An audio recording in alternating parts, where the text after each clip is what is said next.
நான் சமீபத்தில் மலேசியா போயிருந்த பொழுது, பெரியவர்களுக்கு சொல்லுகிறேன், பெற்றோர்கள் இருக்கிறீர்கள், ஆசிரியர்கள் இருக்கிறீர்கள், நீங்க நினைக்கிறீங்களா இந்த பசங்களா நம்ம என்ன சொல்லலாம் கேக்குதுங்கன்னு? இல்ல, எனக்கு தெரியும் அது இல்லை. உங்களுக்குள் ஒரு உலகம் இருக்கிறது, அதில் தான் நீங்கள் தலைமை வகித்துக் கொண்டிருக்கிறீர்கள். அதை சரி செய்து தருவதற்காக நாம் படுகின்ற பாடு. ஒரு கணவன் மனைவி 2 பேரும் எனக்கு ஹாஸ்பிட்டாலிட்டி கமிட்டி. கணவர் டிரைவ் பண்றாரு, மனைவி முன்னால உட்கார்ந்துருக்காங்க, 2ம் ஸ்கூல் டீச்சர். பின்னால நான் உட்கார்ந்துருக்கேன். இதாங்க நடந்தது.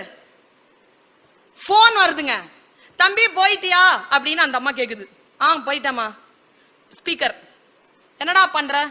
நான் அந்த ப்ளூ ஸ்னேக் இல்லப்பா, ப்ளூ ஸ்னேக். ஆமா, அதுக்கு செலைன் போட்டுட்டு இருக்கேன்ப்பா, அதுக்கு ஒரே ஸ்ட்ரெஸ். ஸ்னேக்கு செலைன் போடுறியா? நான் பின்னால கப்புன்னு இருந்துச்சு எனக்கு. என்ன வேலைங்கன்னு கேட்டேன். அவன் வெட்டினரி டாக்டரா இருக்கிறாங்க இந்தோனேஷியால. அப்படியா? வந்து ஏங்க 6 நாள் இருக்கிறதுக்கு வந்தாங்க குழந்தை, ஒரே நாள்ல ஓடிட்டாங்க திரும்பி அப்படின்னு அந்த அம்மா. ஏன்னு கேட்டேன். அப்படின்ட்டு அவன் அந்த அப்பா திரும்பிட்டாரு, இப்படி மூஞ்சிய திருப்பிக்கிட்டாரு. ஏன்னு கேட்டேன் நான். அவன் ஒரு ராஜ நாகத்தை வளர்க்கறானா, அது 6 முட்டை போட்டுச்சான். 6 முட்டை பொரிக்கிறதுக்கு கொஞ்சம் நாள் இருக்குன்னு சொல்லிட்டு இவன் வந்துட்டான். அவன் வந்த அன்னைக்கே அது குஞ்சு பொரிச்சிருச்சு 6ல அந்த பிளாட்ல அந்த 3 காணும். கூட இருந்த 2 டாக்டர்ஸ் வந்து வீட்டை காலி பண்ணிட்டு போயிட்டாங்க. இவன் பதறி அடிச்சுட்டு அங்க போயிருக்கிறான், கண்டுபிடிச்சிட்டான்.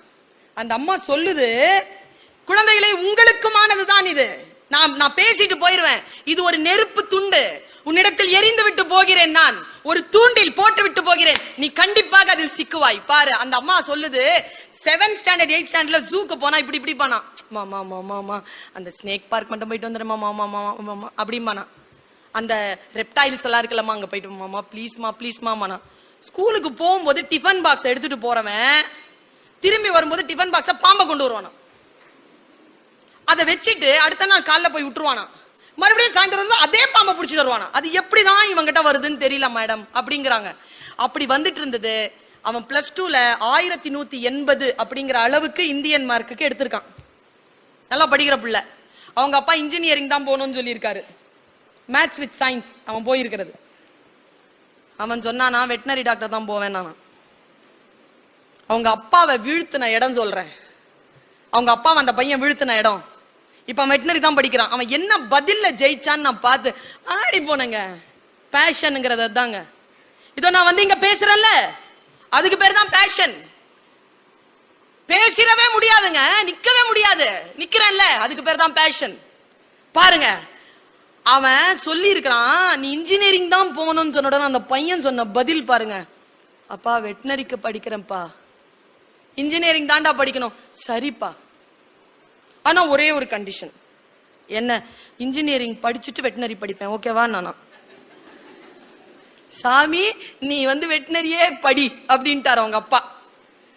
பிடிப்பு நான் அப்படி இருக்கணுங்க. எது வந்தாலும் என்னுடைய அந்த துறையை, எதில் என் ஆன்மா இருக்கிறதோ அதை நான் விட்டுவிட மாட்டேன் என்று சொல்லுகின்ற துணிச்சல் உங்களில் யாருக்கு இருக்கிறதோ, நான் உங்களுக்காக மட்டும் பேசவில்லை. இதோ நான் பார்க்க முடியாத சூழலிலே எங்கோ உட்கார்ந்து கொண்டு இந்த பேச்சை கேட்டுக்கொண்டிருக்கக்கூடிய பள்ளிக்கூட குழந்தைகளே, உங்களுக்கு சொல்லுகிறேன், நீங்கள் எதில் ஆழமான ஆர்வமாக இருக்கிறதோ அந்த துறையை கையகப்படுத்திக் கொள்ளுங்கள். அதுதான் வாழ்க்கையில் உங்களுக்கான எழுச்சியையும் உங்களுக்கான மிகப்பெரிய வெற்றியையும் உங்கள் காலடியில் கொண்டு வந்து சேர்க்கும். இதுல நெகோசியேஷனே கிடையாதுங்க. Negotiation includes no, not allowed. செய்யாத பேச்சுவார்த்தை நிகழ்த்தாது. உன்னுடைய இலக்கை அடைவதற்கு எந்த பேச்சுவார்த்தையும் கிடையாது. அதை நோக்கி பயணப்பட்டு கொண்டே இரு. பாருங்க, நான் ஒரு மிக முக்கியமான காட்சி சொல்றேன். அபிமன்யுவை கொல்றாங்க மகாபாரதத்துல. இதெல்லாம் வெறும் காட்சி தான் குழந்தைகளே. ஆனால் அப்ளிகேஷனுக்கு பாரு, அப்ளிகேஷன் வெறும் காட்சி தான். அபிமன்யுவை கொல்றான் கர்ணன். அதற்கு வியூகம் அமைத்து அவன் வெளியேறாமல் பார்த்து கொண்டான் ஜெயத்ரதன். அந்த ஜெயத்ரதனை பற்றி கேள்விப்பட்டவுடன் அர்ஜுனன் சபதம் எடுத்தான், இன்று சாயந்தரத்துக்குள்ள ஜெயத்ரதனை கொல்கிறேன், இல்லை என்றால் நான் அக்னியில் சமாதி ஆவேன்ட்டான்.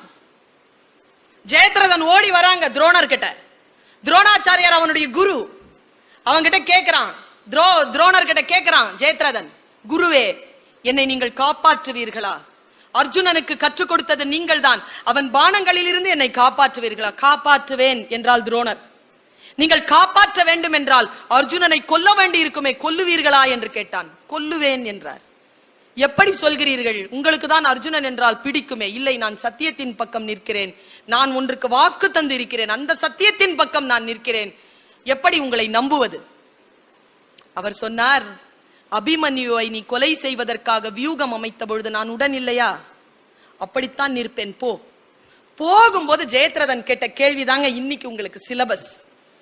அவன் ஜெயத்ரதன் கேட்டான் துரோணர் கிட்ட, ஏன் சார், என்னை விட உங்களுக்கு அர்ஜுனனை பிடிக்கும் தானே? ஆமா. ஏன்?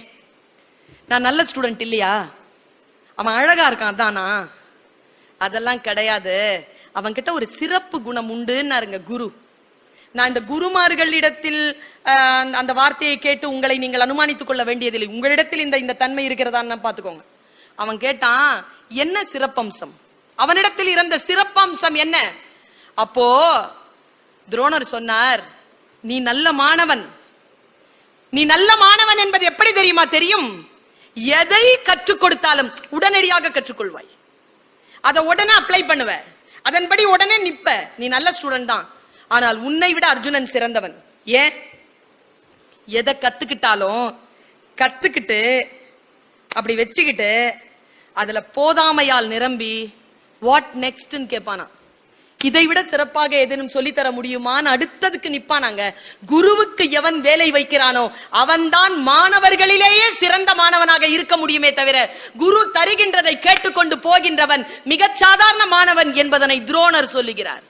உன்னுடைய வாழ்க்கையில் நீ பயணப்படுகின்ற பொழுது எல்லோரும் எங்கே சமாதானமாகி நிற்கிறார்களோ, சமாதானம் இல்லாமல் அடுத்த நிலைக்கு என்ன என்று ஏறி நிற்கின்றவன் தான் இந்த உலகத்தை தலைமை கொள்கிறான். போதும் என்கின்ற நிலையில் நிற்காமல் அடுத்தடுத்த நிலைக்கு தன்னை தானே உயர்த்தி கொண்டு செல்லுபவன்.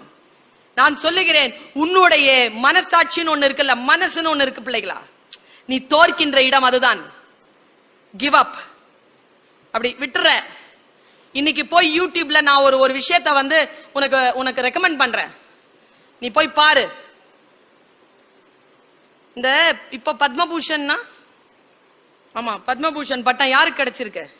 ஒரு ஸ்போர்ட்ஸ் பொண்ணு கிடைச்சிருக்கு. யாருக்கு பரிந்துரை பண்ணிருக்காங்க? சிந்துக்கு கிடைச்சிருக்கு. சாக்ஷி மாலிக்னு ரெண்டாவது ஒரு பொண்ணு வந்தா தெரியுமா?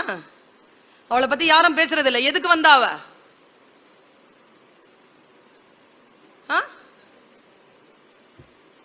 எதுக்குங்க?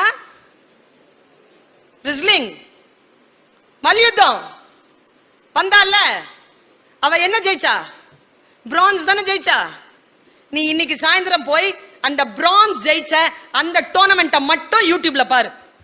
I strongly recommend. போய் பாரு. அவ ஆடுறாங்க, ஆடிக்கிட்டே இருக்கிறா. அவ ஒரு பாயிண்ட், இவ ஒரு பாயிண்ட்.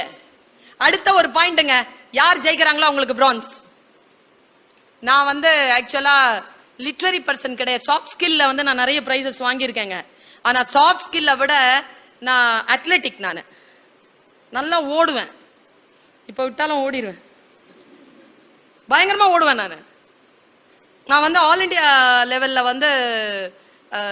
என்னுடைய ஸ்கூல் லெவல்ல நான் போயிருக்கேன். காலேஜ்ல I was a right marker for 26th January parade. All India பரேட்ல I was a right marker. First ஆள் நான். சங்கர் தயாள் சர்மா கையால நான் பெஸ்ட் மார்க்கர் சொல்லிட்டு பிரைஸ் வாங்கியிருக்கேன்.